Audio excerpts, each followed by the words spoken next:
Welcome to the class, my dear students. We will be starting a new chapter today, and the chapter is called Screening. As you see on your slides, you have the iceberg again. Okay, so our favorite iceberg is back. What is the relation of screening with this iceberg? As you can see, the iceberg shows two segments. One is the symptomatic disease, and the submerged portion of the iceberg was the pre-symptomatic disease, or we called it as the submerged portion of the iceberg. Just a quick revision for you. The symptomatic disease or the tip of the iceberg is what the physician sees, and epidemiologists are people who are in search for the submerged portion. How do epidemiologists do that? We discussed epidemiologists are the men in search for denominators, and they are also men in search of this submerged portion. So how do exactly they do it? This is what the chapter is all about. We are trying to figure out the portion that is submerged into the water by a means called as screening. So what is the definition of screening? Screening is defined as the search for unrecognized disease by means of rapidly applied tests, examinations or other procedures in apparently healthy individuals or populations. What is to be highlighted here is really apparently healthy. This is something which is new, this is something which is interesting. I am applying a test to a population which is apparently healthy. Again, why am I doing that? If there's a saying in English, don't fix what is not broken. But I am trying to fix something which is not broken here to, again going back to the first slide, take out the submerged portion of the disease. Obviously, diseases which have a huge submerged portion would qualify for screening. Some examples that come to your head are, right, hypertension and diabetes. So that was the definition. Going further, screening differs from periodic health examination. Periodic health examination was basically which was carried out many years ago. In fact, you can say that periodic health examination is the father of screening. Screening emerged as a science for after periodic health examinations. You might have still heard that your parents say, let us go to the doctor and have an annual family health checkup for the family. That is essentially what a periodic health examination is. You go to the doctor and you have a battery of tests, a clinical examination, and then you have a diagnosis of either you are suffering from some condition or not. Screening, on the other hand, is capable of wide application. So it is essentially something which is applied to a pool of healthy people, and the pool is large. Screening is relatively inexpensive. So I don't want very costly tests in screening. It requires little physician time. Why little physician time? Because it is not expected that doctors apply screening tests. What is expected is that technicians or other persons trained in applying these tests should apply them, and doctors would only be required to interpret the findings of the study. So that is why it takes very little of physician time. A very important diagram on your slides right now, the concept of lead time. Although this is easy, if you don't revise this just before your examination, it becomes a bit confusing. And it surely is bound to appear in one examination or the other. So let us go through this slide. As you can see on the left hand side of the slide, you have disease onset, final possible detection, then final critical diagnosis, usual time of diagnosis, followed by the outcome. The outcome is A or B. The line that you can see falling down dictates what we can do by screening. So what I have done essentially is that I screened the population, I detected the disease at the first possible detection point, and I manipulated the course of the disease and I took it to B. So say for example A was death or some serious morbidity, B is no morbidity, cure or something much better. So this is what I expect from screening, that the person who is going to die or suffer from a serious morbidity is not subjected to such trauma, and I give him a better life. So screening time. Screening time, as you can see from the slide again, starts from the first possible time of diagnosis, that would be this point, and it continues till the final critical diagnosis point. Now what is this final critical diagnosis point? Final critical diagnosis point is beyond which preventive measures or curative measures would not work. So if I diagnose the disease here, say after the final critical diagnosis point, the disease will still show this route instead of taking this route. So that is final critical diagnosis point. So any detection of disease that is done from the first possible detection to the final critical diagnosis is called as the screening time. Lead time. Lead time is basically the advantage that is gained from screening. Lead time is first possible detection to the usual time of detection. So this is what I gained because I screened the population, and since I knew the disease in its incipient stage, I could alter the course of the disease and I could give the patient a better life. Benefits of the program are measured as B minus A. So the distance between B and A are the benefits of the program. What are these B and A? The first slide you can see the outcomes A and B. The benefit may also be computed as cost benefit. Cost benefit is how much money do I save for this screening program. Say for example, I spent $1,000 for a screening program, but I saved $10,000. So that is the benefit analysis of the screening program. So the output can not only be measured by morbidity patterns, it can also be measured economically. What are the possible outcomes that I am talking about? If I run a screening test on a population, apparently healthy population, please don't forget that. What are the possible outcomes that I can have? The first outcome that I can have is obviously the person was normal. Okay, he is healthy. What do? Nothing. You are happy, the patient is happy, the patient has got no disease. You can enroll the patient for periodic rescreening. In the second scenario, you have a abnormal report. What can happen in this? Say for example, the screening report shows that there is some abnormality. A diagnostic test follows and the diagnostic test says that no, everything is okay. So patient is normal. What we will do in this case is periodic rescreening again, because now this patient is as good as this patient. This patient is as good as this patient, so we will do periodic rescreening. If the test results are intermediate, the patient is on the borderline, we are not very sure if he is disease or non-disease. Say for example, you do an impaired glucose tolerance test and you have got borderline cutoff values. This patient should be followed and he should be kept under surveillance. The third outcome is the patient was proved to be abnormal on the diagnostic test also, so he has got the disease. What logically follows is treatment for the disease. So these are the possible outcomes for the screening test. Aims and objectives of screening. It is to sort out from a larger group of apparently healthy persons those likely to have the disease, to bring those who are apparently abnormal under the medical supervision and care, and it is also done in a hope that earlier diagnosis and subsequent treatment favorably alters the natural history of the disease. That means the patient who was going to go to A now comes to a better outcome defined by B. Explanation of the terms. Screening. Screening is testing for infection or disease in populations or individuals who are not seeking health care and apparently healthy. That is what screening is. This is the technical definition of screening.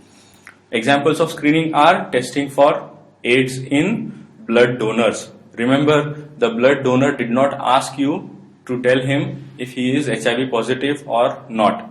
You, for your own good, are screening the blood. So this is a peculiar example of screening. Case finding. This is the use of clinical or laboratory methods to detect disease in individuals who are seeking health care for other reasons. Say for example, a couple comes to you for pre-marriage counseling and you are doing a test for syphilis. So this is case finding. On your own volition, you ask the patient to have a test to diagnose a disease. The patient had come to you for a medical condition. This is case finding. Why do we want to segregate between case finding and screening? Because a lot of criteria which have to be followed by screening tests are not necessarily to be followed by case finding tests. Say for example, a person comes to you, 50-year-old gentleman, obese, he has got black mark around the neck, he's very huge. So you know that he is at the risk of developing diabetes mellitus. You ask the patient, he says, I do not know, I have never done a blood test, and you order a sugar test for the person or a glucose tolerance test. In this case, what you are doing is exactly what is defined by case finding. You are not screening the person, he came to you for a medical condition, you are doing case finding. Diagnostic test. Diagnostic tests are defined as the tests used for clinical and laboratory procedures to confirm or refute the existence of disease with signs and symptoms. Not very much important seeming right now, but we'll come to it why we have to differentiate between a diagnostic test and a screening test and how are they different. Here is the chart on your screens right now, the differentiation between the screening and the diagnostic test. Screening tests have been put on the left hand side, diagnostic tests have been put on the right hand side. In screening tests, we see that screening tests are apparently done on healthy population. They are applied in groups. The test results are arbitrary and final. They are based on one criteria or a single cutoff point. Screening tests are less accurate, they are less expensive, they should not be a basis of treatment, and the initiative comes from the investigator and not the population. Contrast this to diagnostic tests now. We'll run through what diagnostic tests are. These are tests done on individuals who are sick. They are applied to single patients. All diseases are considered. Diagnosis is not final. In a diagnostic test, the diagnosis can be revised in light of clinical knowledge. This can be a bit confusing, but remember this because sometimes a tricky MCQ can come on this point, that the diagnosis is not final and it is to be revised in the light of clinical revisions based upon the evaluation of number of symptoms, signs and lab findings. So that is what a physician is for. A physician has a liberty to make a diagnosis on his own volition, taking into consideration the rest of the factors, the clinical presentations, the biochemical tests, the clinical examinations. So this is what the compound experience that the physician has. He puts it together and then gives you a diagnosis. Diagnostic tests obviously need to be more accurate. More often than not, they are therefore expensive and they are used as a basis for treatment. Initiative had come from the patient. So this is a compare and contrast between screening tests and diagnostic tests. Coming to the types of screening. What are the various types of screening? They are mass screening, high risk screening and multiphasic screening. Mass screening, you screen everybody. The whole population is screened ideally, or a village, a town, a township, something, an entire group is screened. That is mass screening. There is no strategy applied. Anybody who is included in that mass is screened for. That is what mass screening is. Mass screening is not a useful measure unless it is backed up by suitable treatment. For that matter, any screening, if you do, you have to back it up by suitable treatment. If there is no treatment for the disease, there is no fun of initiating the screening program. High risk screening. This is also a form of selective screening. We have already seen in our earlier lectures what high risk group means. This is the group which are at the increased likelihood of developing a disease or a morbidity. High risk groups on the basis of epidemiological research are only screened. To give you some examples, cancer cervix should be screened more frequently in the lower socioeconomic group because we know that cancer cervix is predominantly becoming a disease of the lower socioeconomic group. Elevated serum cholesterol has high risk of developing coronary heart disease, can be corrected easily. So definitely should be screened for people who have family history of high serum cholesterol. Multiphasic screening, a very fancy term, a very rich term. Let's see what this is. Multiphasic screening is when just not a single screening test but a battery of screening tests is applied to the population so as to have maximum output. Sounds very good. It sounds very lucrative. At one go, you collect n number of people, apply a battery of tests to the people, and then you have outcome. It can be done on the basis of health questionnaires or clinical examinations. The problem begins that randomized controlled trials for effectivity of multiphasic screening have shown that it is not effective in reducing morbidity and mortality but has increased the cost of healthcare. So you wanted advantage. You remember that BA, I wanted the disease to come from B to A. RCT tells me that multiphasic screening is not moving the line but it is simply increasing the cost. So I end up spending more money but I don't get the benefit I desire. Therefore, multiphasic screening is not a very good idea these days, and multiphasic screening was very popular once upon a time. Right now, this school of thought is changing. Right now, we are trying to rethink about how good multiphasic screening is. Another problem with multiphasic screening is that each test is not perfect. The test may be wrong. So when you apply 10 tests, it is very likely that one of the tests may malfunction and you will get a false positive report.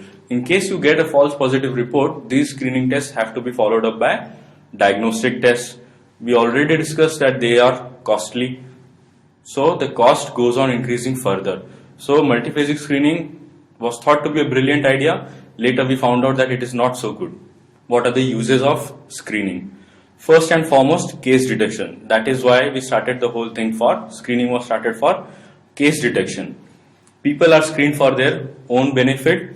The volition does not come from the people but from the institute or a health agency. It is defined as presumptive identification of unrecognized disease which does not arise from a patient's request. So as I said, your hospital or your healthcare center initiates a screening program. Examples that are given are neonatal screening, breast cancer screening, bacteriuria and pregnancy, and the rest of them.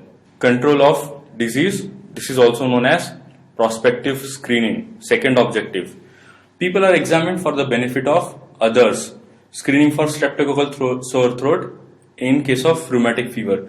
In developed countries, this infection is not very common. So if you have a kid with rheumatic fever, the whole school kids are sampled on the basis of throat swabs and they are subjected to tests to screen out people who have streptococcal colonization in the nasopharynx so that they don't develop rheumatoid fever in the later part. So this is an example of protective screening or control of a disease.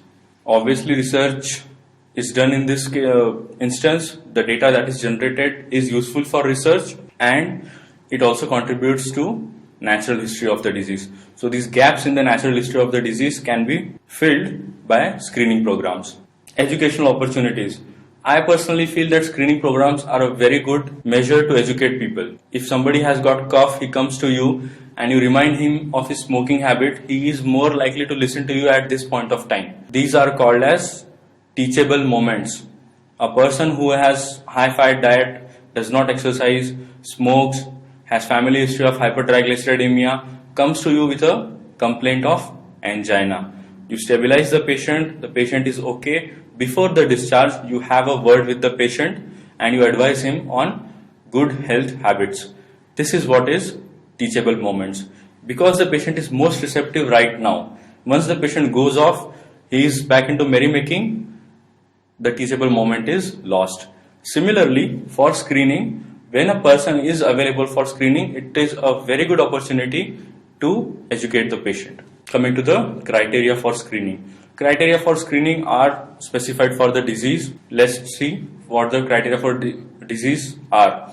The first criteria is the condition should be an important health problem. I don't want to go and screen for a disease which is not an important health problem. One of the subsets of this important health problem is that the prevalence of the disease should be high. Second is there should be a recognizable early or asymptomatic phase.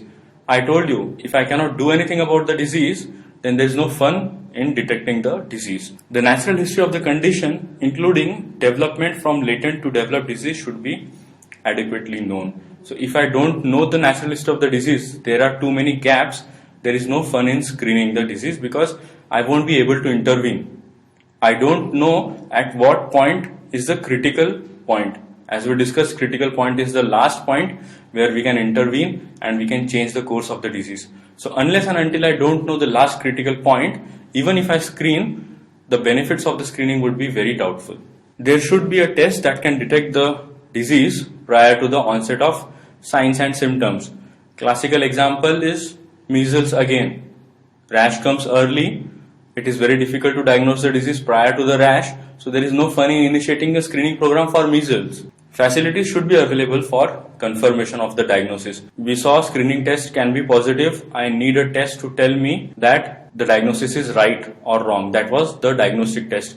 If I do not have a diagnostic test, again I cannot treat a patient just on the basis of a screening test. There should be an effective treatment available. Why to screen a patient and tell him that you have got a particular disease and then later you raise your hands up and say, I don't have a treatment. I screened you, I am telling you that you have a serious disease. Maybe you are going to die in a couple of months, but I tell you what, I don't have a treatment for you. What will happen is, why did you screen him in the first place? He was happy as it is. So, screening is only done for diseases for which we have a effective treatment available. There should be a good evidence that early detection and treatment reduces morbidity and mortality. That means the benefits of the screening program should be proved, and the expected benefits should obviously be more than the risks and the costs involved.